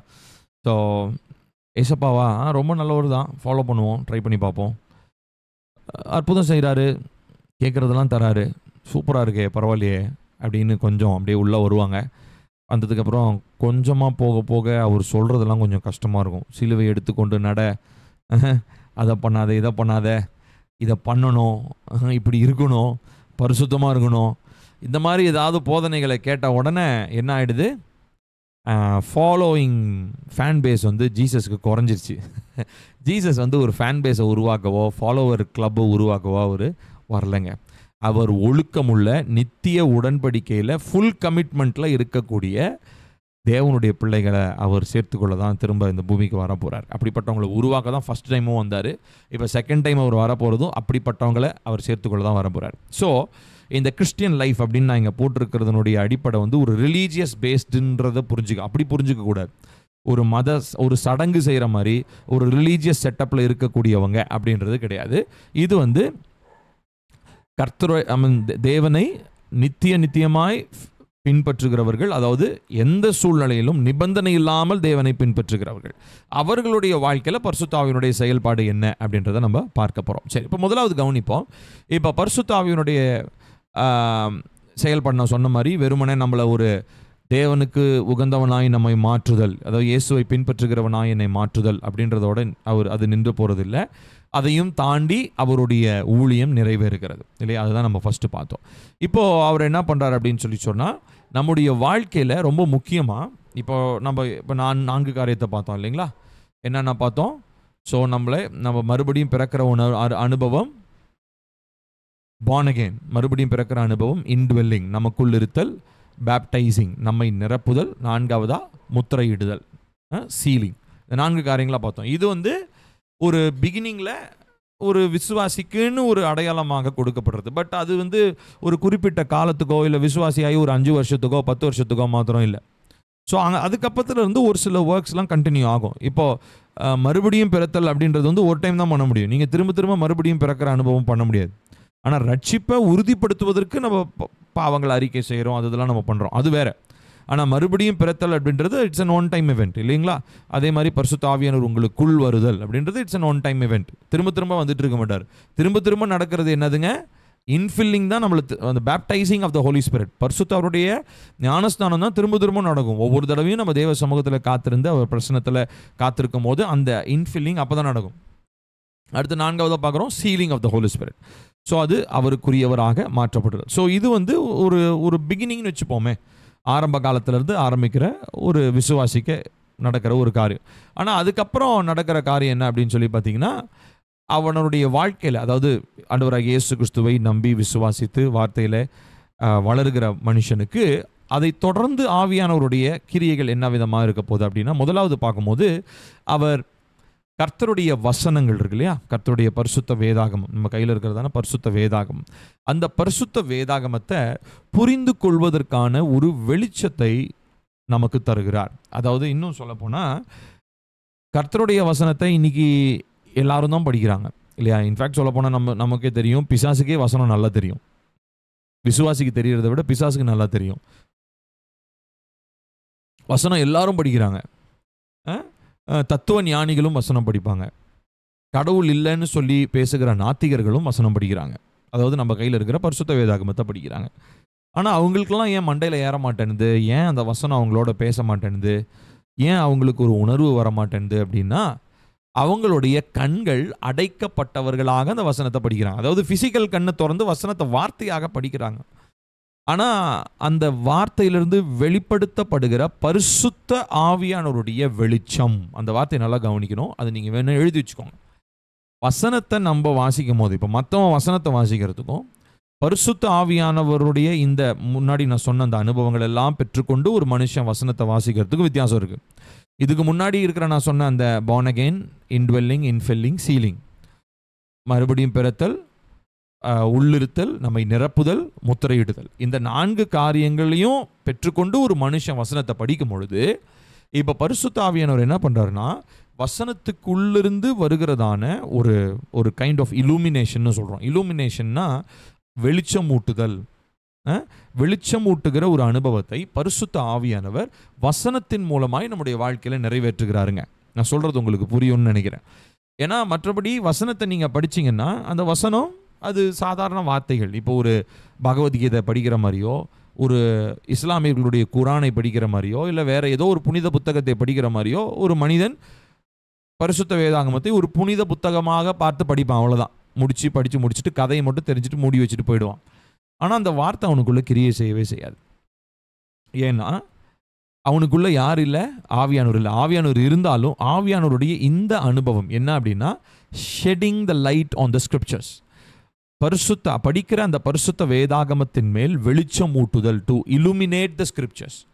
அந்த அந்த வசனத்திலிருந்து வருகிறதான வெளிச்சத்தை பார்க்கக்கூடிய மனக்கண்கள் இருளடைந்து இருப்பதனாலே வசனத்தை படிக்கிறவர்களுக்கு அதை புரிந்து கொள்கிறதான ஒரு மனநிலை அவர்களுக்கு இல்லை. சரிங்களா? ஸோ அப்போ தேவனை பற்றி நம்ம அறிந்து கொள்ளணும்னா வெறுமனே பைபிளை படித்தா மாத்திரம் போதாது. நான் சொல்கிறது உங்களுக்கு புரியும்னு நினைக்கிறேன். வெறும் பைபிளை படித்து தேவனை நீங்கள் அறிந்து கொள்ள முடியாது. வேதத்தை அறிந்து கொள்ளலாம். You can learn the Bible, you can study the Bible, but you cannot know about God unless and until if your eyes of the heart, உங்களுடைய மனக்கண்கள் திறக்கப்படவில்லை என்று சொன்னால், உங்களுடைய மனக்கண்கள் திறக்கப்படாமல் அந்த மனக்கண்கள் வழியாக பரிசுத்த ஆவியானவருடைய இந்த வெளிச்சம் ஊட்டுகிற ஒரு அனுபவம் இல்லை என்று சொன்னால், நம்ம பைபிளில் லேர்ன் பண்ணுவோம். பைபிளை இன்றைக்கி நிறைய பேர் இதை கூட நம்ம பைபிள் ஸ்டடின்னு தான் சொல்கிறோம் இல்லைங்களா? Bible study. ஆனால் யாருடைய துணையோடு நம்ம ஸ்டடி பண்ணுறோம்? இப்போ பில்லி ஆகிய நான் உங்களுக்கு நான் சொல்லித்தரேன் அப்படின்னா, இது வெறும் பில்லி உங்களுக்கு சொல்லித்தருகிற ஒரு அறிவு புகட்டுதல் இல்லை. இப்போது நான் இங்கேருந்து என்னோடய ரூம்லேருந்து நான் பேசிகிட்டு இருக்கேன், நீங்கள் உங்களுடைய இடத்துலேருந்து இதை கேட்டுட்ருக்கிறீங்க அப்படின்னா, நமக்குள்ளாக ஒரு ஒற்றுமை ஏற்படுத்தி நான் பேசுகிற வார்த்தைகளை உங்கள் சிந்தைக்குள்ளாக கொண்டு போய் அதில் ஒரு சென்ஸ், ஒரு அர்த்தத்தை உண்டு பண்ணி உங்களுக்குள்ள ஏதோ ஒரு புரிதலை ஏற்படுத்துகிற வேலையை என் வார்த்தை செய்யலை, ஆவியானவர் தான் செய்கிறார். இப்போது நானும் ஆவியில் நிரப்பப்பட்ட மனுஷனாக நான் பேசணும், கேட்குற நீங்களும் ஆவியில் நிரப்பப்பட்ட மனுஷங்களாக கேட்டிங்கன்னா மாத்திரம்தான் இந்த பைபிள் ஸ்டடி மனுஷனுடைய பைபிள் ஸ்டடியாக இல்லாமல் பரிசுத்த ஆவியானவர் இடைப்படுகிற ஒரு பைபிள் ஸ்டடியாக இருக்கும். இல்லைனா சும்மா ஜஸ்ட்டு ஏதோ ஒன்றுங்க, ஏதோ யூடியூப்பில் ஒரு வீடியோ பார்த்த மாதிரி ஒரு வீடியோ பார்த்துட்டு போயிட்டே இருப்போங்க அப்படின்னு சொல்லி நம்ம போயிட்டே இருப்போம் இல்லையா? ஸோ அப்போது நான் பேசுகிறது உங்களுக்கு புரியுது ஃபஸ்ட்டு. அடுத்ததாக நான் பேசுகிறது ஆவியானவருடைய வார்த்தையின் துணையோடு நான் பேசுகிறனாலையும், ஆவியானவர் எனக்குள்ளேயும் இருக்கிறனாலையும், ஆவியானவர் கேட்குற உங்களுக்குள்ளேயும் இருக்கிறனாலையும், பேசுகிற வார்த்தையில் மறைந்திருக்கிறதான பரிசுத்த ஆவியானுடைய வெளிச்சத்தை இந்த ஆவியானவர் தான் என்ன பண்ணுறாருங்க, நமக்கு வெளிப்படுத்துகிறார். அதற்கு தான் நமக்கு என்ன தேவை? மனக்கண்கள் தேவை. சொல்கிறது உங்களுக்கு புரியுதுங்களா? ஸோ இந்த மனக்கண்கள் திறக்கப்படாமல் பரிசுத்த ஆவியானுடைய இந்த வெளிச்சம் மூட்டுகிற அனுபவம் நமக்கு உண்டாக போவது இல்லை. ஓகேங்களா? சரி, இப்போது பரிசுத்த ஆவியானவர் என்ன பண்ணுறாருன்னா நமக்குள்ள ஒரு முழுமையை ஏற்படுத்துகிறார். வாசிப்போமா? ஏற்கனவே இந்த வசனத்தை வாசித்தோம், போன டாப்பிக்கில் வாசித்தோம். எபேசியர் 5:18 துன்மார்க்கத்திற்கு ஏதுவான மதுபான வெறி கொள்ளாமல் ஆவியினால் நிறைந்து அப்படின்னு சொல்லி நம்ம பார்க்குறோம். ஸோ இந்த ஒரு ஒரு அனுபவம் அப்படின்னு சொல்லலாம். என்ன அப்படின்னா, to be full of the Holi Spirit continuously, தொடர்ச்சியாக பரிசுத்த ஆவியானவருடைய உறவிலே நிறைந்திருத்தல் அப்படின்றதான ஒரு அனுபவம். இப்போ உதாரணத்திற்கு அதுக்கு கம்பேரிசன் என்ன சொல்கிறாரு பாருங்க. துன்மார்க்கத்திற்கு ஏதுவான மதுபான வெறி, அதாவது சரக்கு அடிக்கிறது, ஆல்கஹால் குடிக்கிறது, பூஸ் பண்ணுறதுன்னுவாங்க, ஒவ்வொருத்தரும் ஒவ்வொரு டேர்ம் சொல்கிறோம். சரி, போகட்டும். இப்போது இந்த பயங்கரமான குடிமகன்கள்லாம் இருக்காங்க இல்லைங்களா? அதாவது ஹார்ட்கோர் குடிமகன்கள் இருப்பாங்க. இவங்கள நம்ம பார்த்தாலே ஒரு சிலர்லாம் சோஷியல் ட்ரிங்கர்ஸ்னு சொல்லுவாங்க. அது எப்படி இருந்தாலும் சரீரத்தை நம்ம கெடுக்கிறது பாவம் தான். அதுலேயும் அவங்க ஜஸ்டிஃபை பண்ணிக்குவாங்க சோஷியல் ட்ரிங்கிங். நான் ஏதாவது ஒரு ப்ரோக்ராமுக்கு போனால் மாத்திரம், ஃப்ரெண்ட்ஸோடு சேர்ந்தால் மாத்திரம் அப்படியே ட்ரிங்க் பண்ணுவேன், கல்யாணத்துக்கு பார்ட்டிக்கு போனால் மட்டும் ட்ரிங்க் பண்ணுவேன், ஆல்கஹால் கன்சியூம் பண்ணுவேன் அப்படின்லாம் சொல்கிறவங்களாம் இருப்பாங்க. ஆக மொத்தம் சரீரத்தை அப்யூஸ் பண்ணுற, அதாவது சரீரத்தை தேவனுக்குரிய இந்த சரீரத்தை தவறான முறையில் பயன்படுத்துகிற எல்லாமே பாவம். அது நீங்கள் ஒரு டைம் பண்ணாலும் பாவம், தினசரி பண்ணாலும் பாவம் தான். சரியா? ஸோ அதனால் நிறைய பேர் அப்படி ஜஸ்டிஃபை பண்ணிக்குவாங்க. அதெல்லாம் சுத்த பொய். அது நம்மளை ஏமாற்றிக்கிறது. தேவனை நம்ம யாரும் ஏமாற்ற முடியாது. சரியா? ஸோ இந்த குடிகாரர்கள்னு சொல்கிறோம் இல்லையா? அதுலேயும் ஒரு சிலர்லாம் பரம குடிகாரர்கள்னு சொல்லுவாங்க, ஹார்ட்கோர் குடிகாரர்கள். இவங்களை கவனிச்சிங்கன்னா வெறும் ஈவினிங்கில் குடிக்கிறதெல்லாம் இல்லை, காலங்காத்தாலே குடிப்பாங்க. நான் இங்கே நிறைய பேர் கவனிச்சிருக்கிறேன். இப்போ இங்கே பார்த்திங்கன்னா இந்த நிறைய வேலை கொத்து வேலை செய்கிறவங்க இப்படிலாம் ஆளுக்கு ஒரு காரணம் சொல்லுவாங்க. அதாவது இப்போது இந்த கொத்து வேலை ரொம்ப இந்த ஃபிசிக்கல் ஒர்க் செய்கிறவங்க பார்த்திங்கன்னா சொல்லுவாங்க, ஏங்க சரி காலையிலேருந்து சாயங்காலம் வரைக்கும் அவ்வளோ கடின உழைப்பு பண்ணுறாங்க, அதனால் குடித்தாதான் எனக்கு அந்த வலி தெரியாதுங்கன்னு சொல்கிறாங்க. பார்த்தீங்களா? அது சுத்த பொய்யுங்க. ஏன்னா எனக்கு தெரிஞ்சு அவ்வளோ கஷ்டமான வேலை செஞ்சியும் குடிக்காமல் தேவனுடைய பிள்ளைகளாக இருக்கிறதான தேவ பிள்ளைகளை நான் பார்க்கிறேன். எனக்கு நல்லா தெரியும், இன்னமும் தெரியும். எனக்கு கடின உழைப்பு செஞ்சோம், இந்த மாதிரி சாக்கு போக்கு சொல்லிட்டு குடிக்கிறதுக்கு வழியை தேடாமல் உண்மையாலுமே தங்களுடைய சரீரத்தை பரிசுத்தமாக காத்துக்கொள்ளுகிறதான ஹார்ட் ஒர்க்கர்ஸ், கடின உழைப்பாளர்களை நான் அறிவேன். நம்முடைய ஆலயத்தில் நிறைய பேர் அந்த மாதிரி இருக்கிறாங்க. கடின உழைப்பு செய்கிற சகோதரர்கள் இருக்கிறாங்க. ஸோ அவங்கெல்லாம் வந்து ஒரு காரணமாக வச்சுட்டு நான் போய் குடிக்கிறேன், மற்றவங்களாம் உடம்பு குடித்தா உடம்பு வலி போதாமே அப்படின்ற மாதிரிலாம் குடித்தோம்னா அது வேறு. ஸோ அது போகட்டும். அது வந்து நம்மளை நியாயப்படுத்திக்கிறது. அது தேவனுடைய பார்வையில் தேவனுக்கு விரோதமான பாவமாக இருக்கும். சரி, இங்கே பால் என்ன கம்பேர் பண்ணுறாருன்னா, துன்மார்க்கத்திற்கு ஏதுவான மதுபான வெறி. இது வெறுமனே மதுபானம் குடிக்கிறவன் இல்லை, மதுபான வெறி. அப்படின்னா என்ன அர்த்தம்? காலங்காத்தாலேயே அவன் அடிச்சிடுறாங்க, சரக்கு அடிச்சிடுறாங்க, காலங்காத்தாலேயே குடிச்சிடுறாங்க. இப்போ இங்கே நம்ம சர்ச் இருக்கிற ஏரியாவிலேருந்து அந்த தட்டாஞ்சாவடி போகிற வழியில் பார்த்தீங்கன்னா, நான் ஒரு சில நேரம் காலையில் ஏதாவது காய்கறி வாங்க, க்ராசரி வாங்க, ஏதாவது வாங்க நான் காலையில் போவேன். சம்டைம்ஸ் ஜிம்முக்கு போகும்போது கூட பார்ப்பேன். 7 மணிக்கு போகும்போது அந்த இடத்துல ஒரு சில இந்த மரத்தடியில் அந்த புதர்கிட்டலாம் ஆட்கள் கும்பலாக உட்காந்துருப்பானுங்க.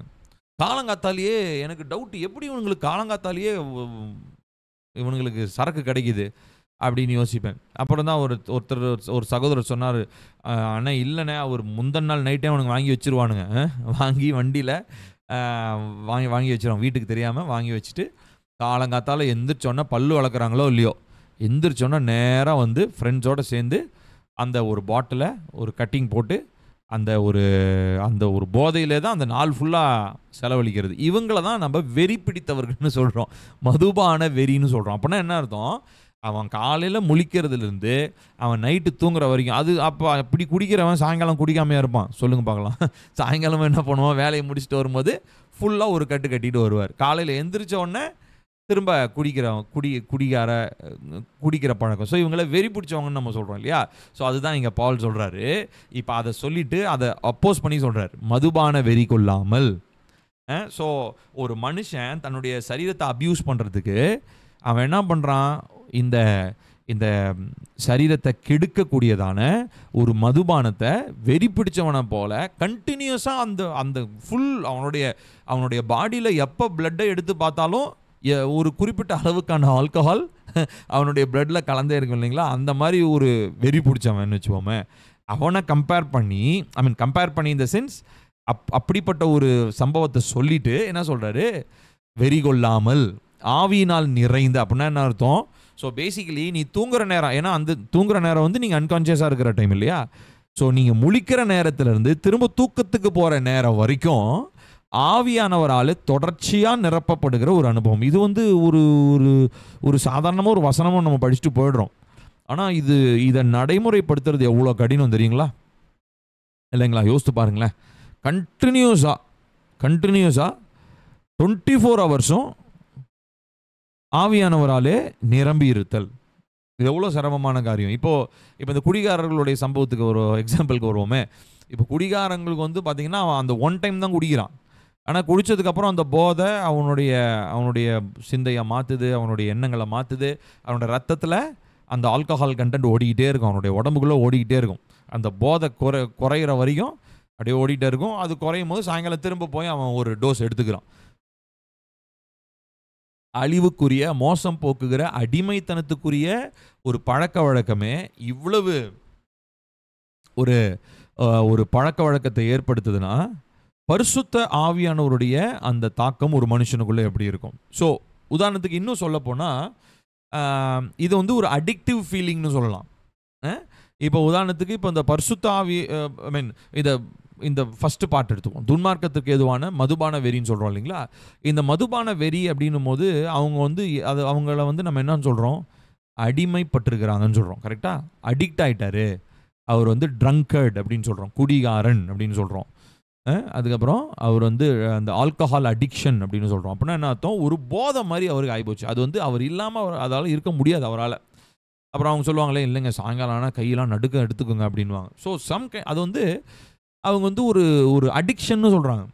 இப்போது நீங்கள் அதை அப்படியே ஸ்பிரிச்சுவலாக எடுத்தீங்கன்னா பரிசுத்த ஆவியானவருடைய நிறைவும் ஆவியானவரால் நடத்தப்படுறதும் கிட்டத்தட்ட ஸ்பிரிச்சுவலாக அது வந்து ஒரு அடிக்டிவான ஒரு விஷயங்க. அதாவது ஆவியானவரால் நடத்தப்படுற ஒரு அனுபவத்தை நம்ம உணர ஆரம்பிச்சிட்டோன்னா அவருடைய நடத்தப்படுகிற அந்த அனுபவம் இல்லாமல் நம்மளால் இருக்க முடியாது.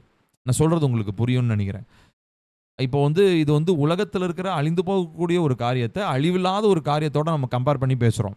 நான் சொல்கிறது நீங்கள் தப்பாக புரிஞ்சிக்கக்கூடாது. ஏன்னா அப்போஸ்தலனாகிய பவுலே அதுதான் அந்த உதாரணத்தை தான் சொல்கிறாரு. அதனால் நீங்கள் தெளிவாக இவர் ஏன் இந்த வார்த்தையை ஏன் சொல்லணும்? துன்மார்க்கத்திற்கு ஏதுவான மதுபான வெறி அப்படின்னா எபேசியர்கள் குடிச்சிக்கிட்டு இருந்தாங்களா அப்படின்னா அஃப்கோர்ஸ் எபேசியர்கள் குடித்து கொண்டு இருந்தாங்க, அது வேற. ஆனால் இப்போ இருக்கக்கூடிய தேவ பிள்ளைகளாகிய நம்ம என்ன பண்ணணும் அப்படின்னா அந்த மதுபான வெறி பிடிச்சவங்களுடைய நிலையை கொஞ்சம் பார்க்கணும். அவங்க வந்து அவ்வளோ அவங்களுக்கு வேறு எதுவுமே இப்போ இந்த மாதிரி குடிகாரங்களை போய் கேட்டு பாருங்கள். அவங்களுக்கு பொண்டாட்டி தேவையில்லை, பிள்ளைங்க தேவையில்லை, வேலையே இல்லைனாலும் பரவாயில்ல அவங்களுக்கு. இன்ஃபேக்ட் வேலைக்கு போகிறதே எதுக்காக தான் போவாங்க தெரியுமா? சம்பாதிச்சுட்டு வந்து அன்றைக்கி குடிக்கணும். அந்த அளவுக்கு அவங்களுடைய ஆள் மனதில் ஒரு பிசாசனுடைய ஒரு அழுத்தம் வந்து ஒரு அடிமைத்தனமாக மாறிடுச்சு இல்லையா? அதை அடிக்ஷன்னு சொல்கிறோம் இல்லையா? இப்போ அதே மாதிரி தான் ஆவியானவரால் நடத்தப்படுற ஒரு மனுஷனும் அந்த அனுபவத்தில் ஒரு தடவை 2 தடவை இல்லை பல முறை அவன் பழக்கப்பட்ட ஒரு மனுஷனாயிட்டானா ஆவியனுடைய நிறைவு இல்லாமல் ஒரு மனுஷனான செயல்பட முடியாது. அதை தான் இங்கே பால் சொல்ல வர்றார். இங்கே வந்து அவர் மதுபான வெறிக்கு கம்பேர் பண்ணல. ஆனால் அவர் சொல்கிற விஷயம் என்ன அப்படின்னா அதை விட்டுருங்கன்றார். அதை விட்டுட்டு ஆவியினாலே நிரப்பப்படுகிற ஒரு அனுபவம் வேணும். So it is basically a very addictive thing. அதாவது ஆவியானவரால் நடத்தப்படுறதுன்றது இந்த மதுபானத்தில் ஏற்படுற போதை எல்லாவற்றையும் விட இன்னும் ஒரு பயங்கர என்ன சொல்கிறது, நம்மளை அப்படியே ஆண்டவருக்குள்ளாகவே எப்பொழுதும் அந்த நித்திய உடன்படிக்கைக்குள்ளாகவே நம்மளை காத்துக்கொள்கிற ஒரு காரியம். ஸோ அப்போது நிறைய பேர் வந்து இந்த வசனத்தை வச்சு நிறைய பேர் தப்பாக சொல்கிறவங்களும் இருக்கிறாங்க. அதனால் இந்த ட்ரங்க் இந்த ஸ்பிரிட்னு ஒரு புது கான்செப்ட்லாம் வந்தது. அதை பற்றி நான் இந்த கள்ள உபதேசங்கள் பற்றி ஒரு தனி டாபிக் இருக்குது, அதை பற்றி நான் பேசும்போது நான் சொல்கிறேன். இந்த வசனத்தை சொல்லி ஆவியினாலே நிறைந்து அப்படின்னா ஆவியினாலே ஒரு போதை மாதிரிலாம் இருக்குது, அந்த மாதிரி ஒரு அனுபவம்லாம் பரிசுத்த ஆவியானவர் தருவாருன்னு சொல்லி ஒரு கள்ள உபதேச கூட்டக்காரர்கள் ஒருத்தங்க சுற்றிக்கிட்டு இருக்கிறாங்க, இன்னும் இருக்கிறாங்க. சரிங்களா? ஸோ அதெல்லாம் பயங்கரமான கள்ள உபதேசம். அதை பற்றி நம்ம எக்ஸ்போஸ் பண்ணுவோம் கொஞ்சம் கொஞ்சமாக நம்ம பைபிள் ஸ்டடியில் அதை பற்றிலாம் நம்ம பேசலாம். ஆனால் இப்போதைக்கு இந்த மதுபான வெறியை எதுக்கு பால் சொல்கிறாரு அப்படின்னா ஆவியினுடைய நிறைவை நம்ம புரிஞ்சுக்கிறதுக்காக தான் அதை ஒப்பிட்டு சொல்கிறாரு ஒழிய அவர் வந்து வேறு எந்த ஒரு இன்டென்ஷன்லையும் பவுல் இதை பயன்படுத்தலை. ஸோ அப்போது இங்கே நீங்கள் கவனித்து பார்த்தீங்கன்னா டு பி கண்டினியூவலி அப்படின்னா அர்த்தம், நான் சொன்ன மாதிரி காலையில் எந்திரிக்கிறதுலேருந்து நைட்டு நீங்கள் திரும்ப தூங்கி, அதாவது உங்களுடைய நினைவுகள் மங்கி தூக்கத்தில் ஒரு அன்கான்ஷியஸ் ஸ்டேட்டுக்கு தானே போகிறோம். தூக்கத்தில் என்ன நடக்குதுன்னு நமக்கு தெரியுதா? நம்மளை சுற்றி எதுவுமே தெரியாத மாதிரி தானே நம்ம தூங்குகிறோம். ஸோ அந்த ஸ்டேட்டுக்கு நம்ம போகிற வரைக்குமே கம்ப்ளீட்டாக ஆவியானுடைய நிறைவை பெற்ற மனுஷர்களாக நம்ம இருக்கிறோமோ. ஸோ இதுக்கு தான் பரிசுத்த ஆவியானவர் நமக்கு என்ன கொடுத்துருக்கிறாருன்னா ஆவியில் நிரம்பி ஜெபிக்கிற ஒரு அனுபவத்தை நமக்கு தரார். ஸோ அதனால தான் நம்ம இந்த டங்ஸில் பேசி இப்போ இந்த 50 days நம்ம முடித்தோம். அது இல்லாமல் நம்ம எப்பயுமே நம்ம எல்லாருக்கும் நம்ம அட்வைஸாக சொல்கிறதோ இல்லை ஆலோசனையாக சபை மக்களுக்கு சொல்கிறதோ விசுவாசிகளுக்கு சொல்கிறதோ என்னது, எப்பொழுதுமே ஆவியில் நிரம்பி ஜெபித்து கொண்டே இருங்க. டங்ஸ் பேசுகிற அனுபவம் இருந்தால் ஆவியில் நிரம்பி ஜெபிக்கிற அனுபவம் நமக்கு வேண்டும் எப்பொழுதுமே. நீங்கள் வண்டி ஓட்டலாம், சமைச்சிக்கிட்டு இருக்கலாம், மற்றவங்ககிட்ட பேசாமல் நீங்கள் அமைதலாக இருக்கிற எல்லா நேரத்திலும் ஆவியில் நிரம்பி ஜெபிக்கிற ஒரு அனுபவத்தை நம்ம பெற்றுக்கொள்ள வேண்டும். சரிங்களா? ஸோ இது வந்து ஒரு முக்கியமான ஒரு காரியமாக பார்க்கப்படுகிறது. This is called the fullness of the Holi Spirit. சரிங்களா? ஸோ அப்போது நம்மளுடைய ஐக்கியத்தை தேவனோடு கூட நம்ம உறுதிப்படுத்தி கொள்ளும் பொழுது முதலாவது நம்ம என்ன பண்ணுறோம், நம்முடைய பாவங்களை நம்ம அறிக்கை செய்கிறோம் இல்லையா? ஸோ கர்த்தருடைய வார்த்தை சொல்லுது, 1 யோவான் 1வது அதிகாரம் 9வது வசனத்தில் வாசிக்கிறோம் பாருங்கள். நம்முடைய பாவங்களை நாம் அறிக்கையிட்டால் பாவங்களை நமக்கு மன்னித்து எல்லா அநியாயத்தையும் நீக்கி நம்மை சுத்திகரிப்பதற்கு உண்மையும் நீதியும் உள்ளவராய் இருக்கிறார். ஸோ பாவங்களை அறிக்கையிடுதல், இது யாருக்கு? ரட்சிக்கப்படுற அந்த நாள் மட்டுமா? இல்லை, ஒவ்வொரு நாளும் செய்த எல்லா பாவங்களையும் நம்ம இன்ஃபேக்ட் எந்த ஜபத்தையும் நம்ம செய்கிறதுக்கு முன்னாடி ஃபஸ்ட்டு கன்ஃபெஷன் இல்லாமல் எந்த ப்ரேயரும் நம்ம பண்ணவே கூடாது. பாவங்களை அறிக்கையிடுதல், அதுவும் சும்மான அறிக்கையிடுதல் இல்லை, மனஸ்தாபப்பட்டு அறிக்கையிடுதல். அந்த கன்ஃபெஷன் ரொம்ப முக்கியம். ஸோ இது நம்மளை தேவனுடைய ஐக்கியத்துக்குள்ளாக முதலாவது நம்ம நிலைப்படுத்துது. அடுத்ததாக அவருக்கு விட்டு கொடுக்கிறதான ஒரு அனுபவம். ரோமர் 6வது அதிகாரம் 13வது வசனம். நீங்கள் உங்கள் அவயவங்களை அநீதியின் ஆயுதங்களாக பாவத்திற்கு ஒப்புக்கொடாமல் உங்களை மரித்தோரிலிருந்து பிழைத்திருக்கிறவர்களாக தேவனுக்கு ஒப்பு கொடுத்து உங்கள் அவயவங்களை நீதிக்குரிய ஆயுதங்களாக தேவனுக்கு ஒப்பு கொடுங்கள். ஸோ இங்கே நம்ம பார்க்குறோம், கர்த்தருடைய ஆவியானவர் என்ன பண்ணுறாருங்களா, நம்மளை நிரப்பி நம்முடைய சரீரத்தின் அவயவங்கள்லாம் என்ன பண்ணுறாரு அப்படின்னு சொல்லி சொன்னால் அவர் வந்து நீதிக்குரிய ஆயுதங்களாக நம்முடைய சரீரத்தை அவர் மாற்றுகிறார். அநீதியின் ஆயுதங்களாக இருந்துச்சு, ஆனால் இப்போ ஒரு டிரான்ஸ்ஃபர்மேஷன் உண்டாகி நீதியின் ஆயுதமாக மாற்றப்படுகிறது. ஈல்டிங், பரிசுத்த ஆவியானவருக்கு விட்டு கொடுத்து. ஸோ அங்கே யாரும் நம்மளை ஃபோர்ஸ் பண்ணல, நம்மளாக தான் விட்டு கொடுக்குறோம். ஆவியானவருக்கு நம்மளாக தான் விட்டு கொடுக்குறோம். ஸோ இவ்விதமாக தேவனுடைய ஆவியானவரால் நிரப்பப்படும் பொழுது வார்த்தையினாலே நாம் நடத்தப்படுகிறோம். சரிங்களா? ஸோ பரிசுத்த ஆவியானவர் என்ன பண்ணுறார் அப்படின்னு சொன்னால், நமக்குள்ளாக இருந்து கனிகளை உண்டு பண்ணுகிறார். ஸோ இதுதான் வெளிப்படையாக ஃபஸ்ட்டு ஆவியானவர் எனக்குள்ளே இருந்து வெளிப்படுத்துகிற விஷயம் கனிகள். இப்போது நிறைய பேர் ப்ரேயிங் இன் டங்ஸ், அதாவது அபிஷேகத்தில் அந்நிய பாஷையில் நிரம்பி ஜெபிக்கிறது ஒரு கனின்னு நினச்சிக்குவாங்க. மற்றவங்களுக்கு முன்னாடி நான் ரொம்ப பரிசுத்தவான்னு காமிச்சிக்கிறதுக்காக நிறைய பேர் டங்ஸில் பேசிக்கிட்டு இருப்பாங்க. அது அசுத்தாவி. அது அசுத்தாவி தான் அப்படி பண்ணும். ஒளியின் தூதன் தான் அதை செய்யும். கனி வெளிப்படாமல் நம்ம அந்நிய பாஷையில் நம்ம ஜெபிக்கிறோன்னா நம்முடைய ஆவி வேற ஏதோ ஆவின்னு அர்த்தம். நான் சொல்கிறது நல்லா கவனிக்கணும். நீங்கள் எல்லாரும் நல்லா தெளிவாக கவனிங்க. நம்முடைய வாழ்க்கையில் தேவன் விரும்புகிற கனி இல்லாமல், கனிகளை வெளிப்படுத்தாமல், அந்த ஆவியின் கனி இருக்கு இல்லைங்களா, கலாத்தியர் 5:22-23 வாசிக்கிறோம் இல்லைங்களா, இந்த கனிகளை வெளிப்படுத்தாமல் அந்நிய பாஷையில் ஜெபம் பண்ணுறதுல எந்த பிரயோஜனமும் இல்லை. இன்ஃபேக்ட் அந்த ஆவி என்ன ஆவின்றதை நம்ம செக் பண்ணி பார்க்கணும். ஏன்னா பரிசுத்த ஆவியானவர் முதல்ல உள்ளே வந்த உடனே he produces the fruit, கனியை உண்டு பண்ணுகிறார். நம்ம எல்லாருக்கும் தெரிஞ்சது தானே. வாசிப்போமா? கலாத்தியர் 5வது அதிகாரம் 22-23. ஆவியின் கனியோ அன்பு, சந்தோஷம், சமாதானம், நீடிய பொறுமை, தயவு, நற்குணம், விசுவாசம், சாந்தம், இச்சை, அடக்கம். இப்படிப்பட்டவைகளுக்கு விரோதமான பிரமாணம் ஒன்றும் இல்லை. ஸோ இதில் 9மே, இதில் ஏதோ 1 2லாம் இருந்தால் போதுமானலாம் கேட்க முடியாது நம்ம. இதில் 9மே ஆவியின் கனிகள் 9மே நம்மளுடைய வாழ்க்கையில் தொடர்ச்சியாக வெளிப்பட்டு கொண்டே இருக்கிறதா, அதாவது வெளிப்பட்டு இருக்கிறதா இல்லை, வெளிப்பட்டு கொண்டே இருக்கிறதா, கண்டினியூவஸ், ப்ரெசன்ட் கண்டினியூஸ்ன்னு சொல்கிறோம் இல்லை கிராமரில், தொடர்ச்சியாக நிகழ்ந்து கொண்டு இருக்கிற ஒரு காரியம், நிகழ்ந்து கொண்டே இருத்தல். ஸோ அப்போது இந்த ஒரு அனுபவம் தான் ஃபஸ்ட்டு நமக்கு உண்டாகணுங்க. இந்த அனுபவம் இல்லாமல் ஒருத்தன் வெறும் அந்நிய பாஷையில் பேசுகிறான், தீர்க்கதரிசனம் சொல்கிறான், கனி இல்லை அப்படின்னா அந்த ஆவி வேற என்னமோ ஆவி. அவங்க ஏசப்பாவை சொல்லலாம். நான் ஆக்சுவலி அதை பற்றி ஒரு பாட்காஸ்ட் ஒன்று நான் ரெடி பண்ணிகிட்ருக்கேன். ஆண்டவர் சித்தமாக நான் மேபி வருகிற வாரங்களில் நான் அது யூடியூப்பில் நான் அப்லோட் பண்ணுவேன். நான் சர்ச்சில் நான் பேச போகிறதில்ல, அது யூடியூப்பில் மாத்திரம் தான் நான் ஷேர் பண்ண போகிறேன். யூடியூப் பாட்காஸ்ட்டில் மட்டும்தான் நான் பண்ண போகிறேன். சரி, ஸோ 2 இயேசுக்கள் இருக்கிறாங்க. ஸோ 2 இயேசுக்கள், நான் அதை பற்றி ஒரு வசனமும் இருக்குது, அதை நான் உங்களுக்கு சொல்கிறேன் உங்களுக்கு. சரிங்களா? அந்த பாட்காஸ்ட் நான் அதை பற்றி பேசலாம். சரி, இப்போது இங்கே ஆவியானவர் ஒரு மனுஷனுக்குள்ளே வந்த உடனே ஆவியானவர் என்ன பண்ணுறாருன்னா, முதலாவது கனியை தான் வெளிப்படுத்தணும்னு விரும்புகிறார். அதாவது ஒரு transformed and continuous holy life, புதிதாக்கப்பட்ட, மறுரூபமாக்கப்பட்ட, வெளிப்படையாக பரிசுத்தத்தை வெளிப்படுத்துகிற ஒரு கனியுள்ள ஒரு வாழ்க்கை. இதுதான் ஃபஸ்ட்டுங்க. இதுக்கப்புறம் தான் அந்நிய பாஷை, வரங்கள், அப்புறம் என்ன சொல்கிறது, தீர்க்க தரிசனம், அது இது மற்ற எல்லாமே அதுக்கப்புறம் தான். ஸோ அப்போது கனி இல்லாமல் நமக்குள்ள வேறு ஏதாவது ஆவியானுடைய செயல்பாடுன்னு ஒன்று இருந்துச்சுன்னா அது பரிசுத்த ஆவியானவரால் வந்தது அல்ல. என்கிட்ட அன்றைக்கி ஒரு நாள் ஒரு குறிப்பிட்ட சகோதரர் கேட்டார், இந்த ஒளியின் தூதனுடைய ஆவி இருந்தாலும் அந்நிய பாஷையில் பேசுவாங்க? கண்டிப்பாக பேசுவாங்க.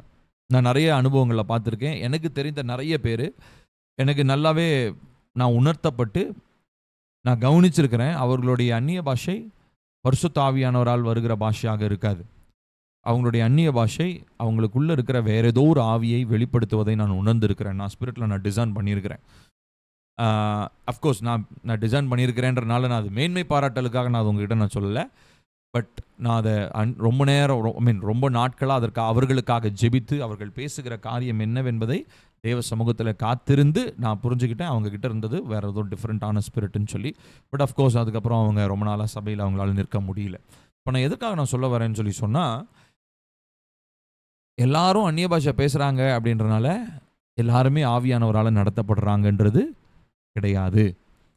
ஆவியானவரால் நடத்தப்படுறாங்கன்றதுக்கான அடையாளம் கனிகள் தான். ஸோ இந்த ஃபுல்னஸ்ன்னு சொன்னோம் இல்லைங்களா, முழுமை அப்படின்றது வெறுமனே நம்மளை வெளிப்படையாக ஒரு ஆவியானவரால் நிரப்பப்பா, எப்போ பார்த்தாலும் அப்படியே ஃபயராகவே இருக்கிறாருப்பா ஒரு மனுஷன் அப்படின்னு சொல்லி என்னை ஒருத்தன் டெஸ்டிஃபை பண்ணணும், எனக்கு வந்து ஒருத்தன் நற்சாட்சி கொடுக்கணுன்றதுக்காக கிடையாது.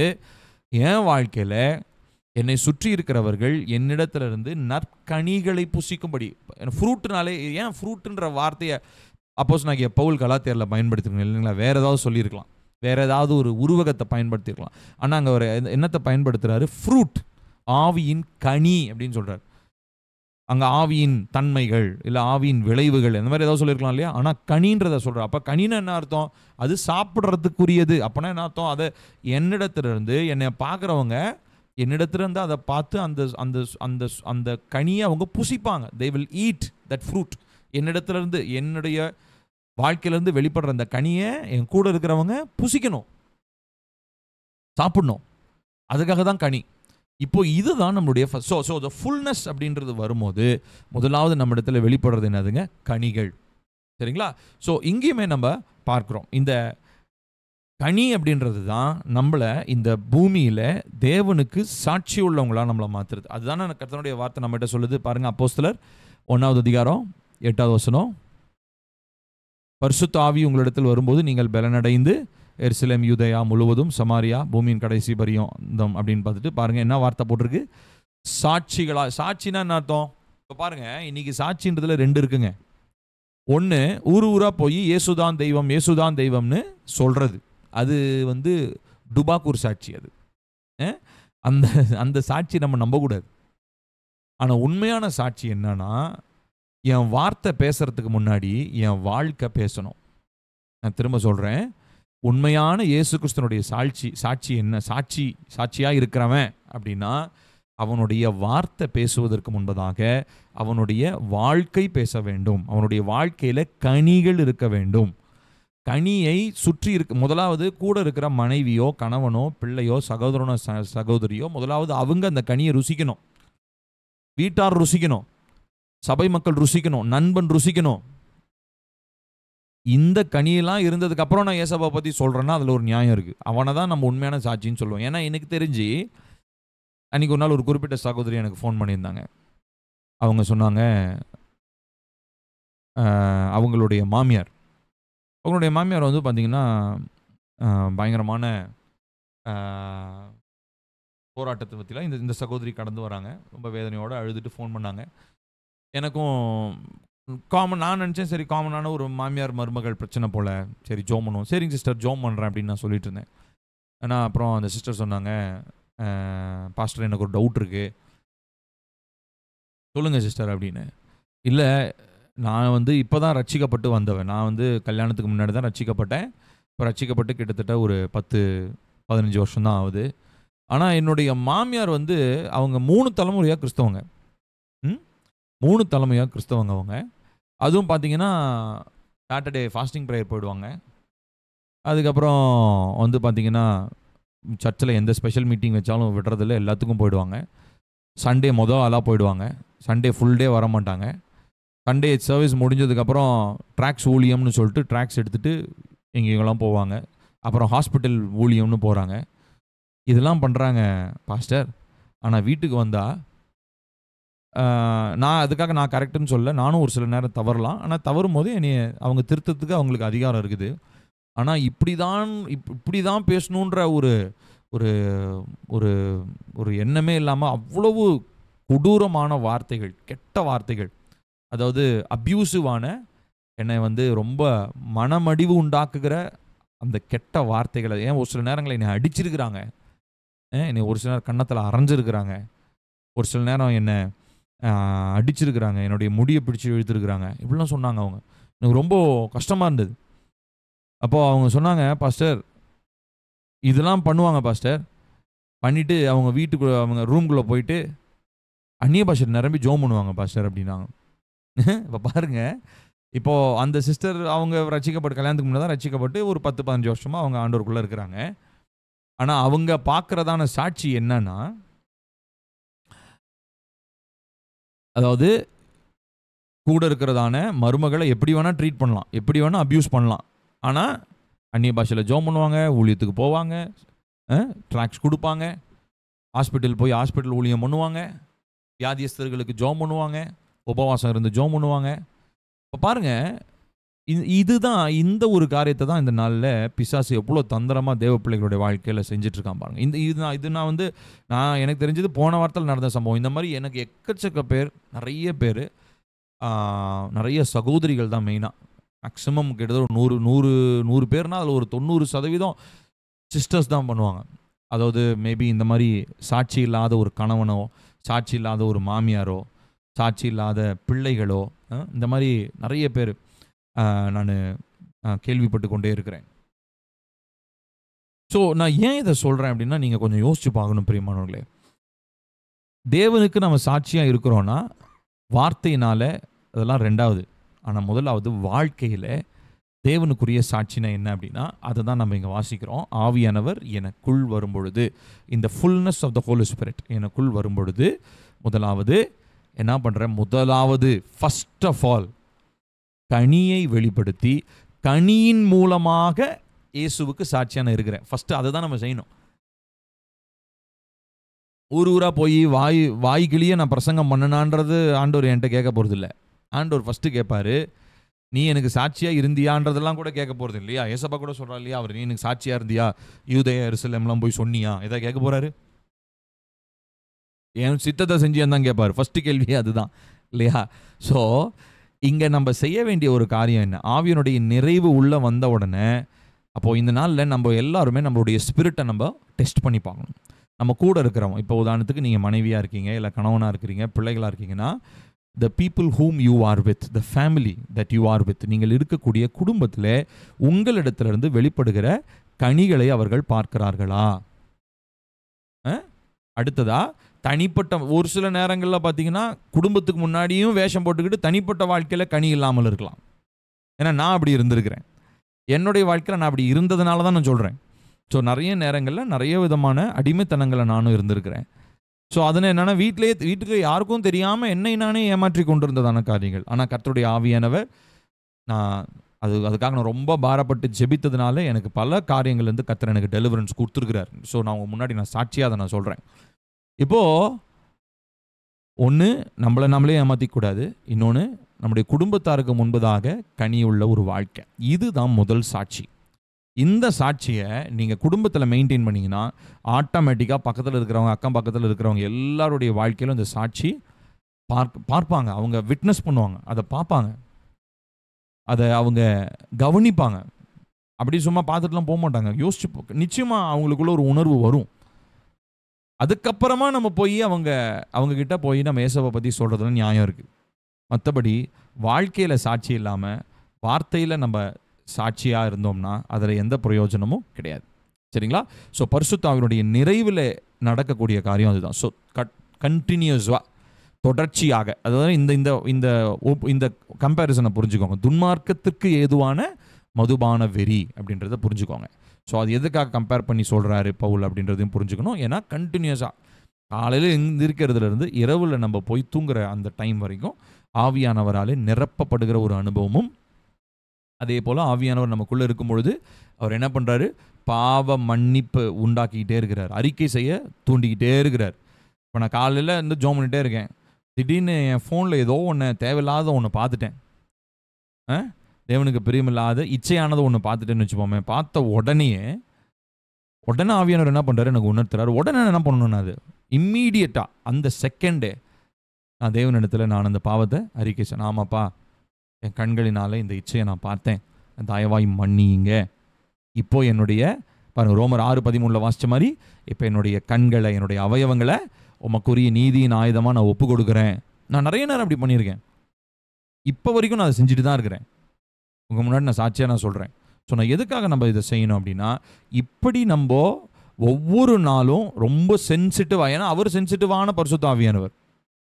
ஸோ அதே போல் நம்மளும் ஆவியானவருக்கு சென்சிட்டிவாக இருந்தோம்னு சொன்னால் அந்த ஃபுல்னஸில் நம்மளால் அந்த நிறைவில் நம்ம நடப்பதற்கு பரிசுத்த ஆவியானவர் நமக்கு உதவி செய்கிறார்.